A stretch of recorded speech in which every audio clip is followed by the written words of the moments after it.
What is happening in Bangladesh? Is this going to be another case of the United States, going into a pottery barn store and breaking it up and then now being in a position to try and fix it? What is happening? Well, we all know the story of how Sheikh Hasina was overthrown during the Biden administration and Mr. Muhammad Yunus was installed. How is Bangladesh doing? What was the reason for throwing Sheikh Hasina out? Corruption. That her government was up to their necks in corruption. How is Mr. Yunus doing on that?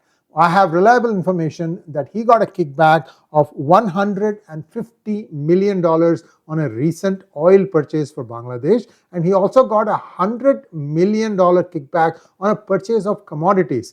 And these monies, of course, will be not in Bangladesh, but it will be elsewhere. The Bangladesh people need to understand that these people, this new advisory government, which has no legitimacy, is just as corrupt, if not worse, than the one that was overthrown. As to what is happening in the Bangladesh economy, I have information that its exports have been completely cut off, for which it was needing India's ports, and that has been cut off. And there has been a 20% drop in overall business. 20%. That's not all. There are lots of other problems going on. What is happening with the money that the Bangladesh government owes to Adani Power? Is Adani Power going to cut off and plunge Bangladesh into darkness? Well, the information that I have is 20% of the outstandings have been paid somehow through a loan that IMF gave to Bangladesh, perhaps, with a sovereign guarantee that has been underwritten by the IMF. That means that Bangladesh undertakes a sovereign guarantee that if something happens, that the country of Bangladesh is responsible for making whole the money it owes to Adani Power. How long will Adani Power be patient? After all, it's a public company. It has to generate profits. And if it sells the power somewhere else where it might get paid for it, then it might very well start doing so. So this is another Damocles sword hanging on the neck of Bangladesh government. I don't know how long before Mr. Yunus is going to completely cave under. This is just my prediction, because there is one other thing happened. Remember, I told you that the United States has this bad habit of going into a pottery barn store, breaking all the pots inside, and then be in an unenviable situation of having to put back together. Why do I say this thing? Because I believe that that's exactly what happened in Bangladesh. They threw out Sheikh Hasina, then they installed this joker. Then what happened? Well, somewhere along the line, the United States has lost control and the Chinese moved in. And what was the reason for the whole coup? The reason for the whole coup was they wanted control of the St. Martin's Island, and Sheikh Hasina allegedly refused. Now what we are hearing is that someone is in St. Martin's Island, could be United States, but it's not of much use.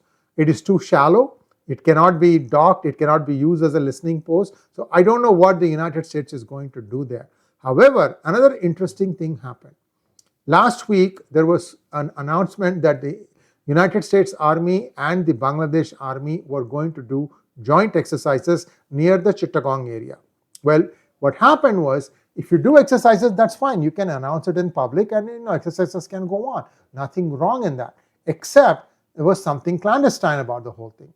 85 rooms were booked in Radisson Blue Inn in Chittagong, but the names of the visitors were not entered.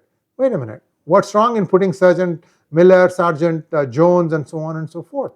Why this cloak and dagger diplomacy? These people came from Dhaka, and that means that United States does have some boots on the ground in Bangladesh. Why the need to hide all this stuff? Is the United States putting the lives of American soldiers on the line here? Because I'll tell you what happened. Around this so-called exercise, there was skirmish between rebels and the Bangladesh army, and at least 15 soldiers died. Bangladeshi soldiers died. And this was being watched by the American soldiers who were there supposedly for doing exercises, joint exercises, and it is alleged that they immediately turned tail and flew back to Dhaka. What exactly is going on, guys? But did you go there for doing exercises, or was it something else? I know, and we all know, that United States wants to stop China from plundering the rare earth resources of Myanmar. But is this the way to go about doing it?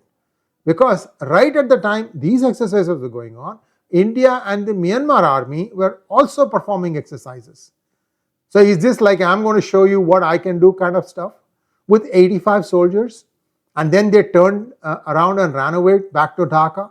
The Department of State has much explaining to do, and this is something that scares the bejesus out of me, that American soldiers, are they being put in the way of risk and harm to their lives? What if one of them had also got killed?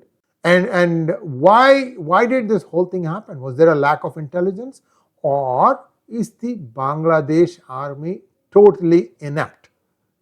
Lots of questions, and only Yunus can answer, and only the United States Department of State can answer as to why there were boots on the ground that supposedly were there for exercises, but everything happened to have been done hush hush. There's also the little matter of one two-star general having been killed in a hotel in Dhaka, and also 2 other people being thrown from several floors up onto the street, and I think they fell to their death too. A lot of things happening. The United States is not opening its mouth. We have to understand, we need to know. If American lives are at stake, Americans want to know. Thanks for watching. Please like, share and subscribe to our channel. Don't forget to click on the bell button for notifications. Namaskar.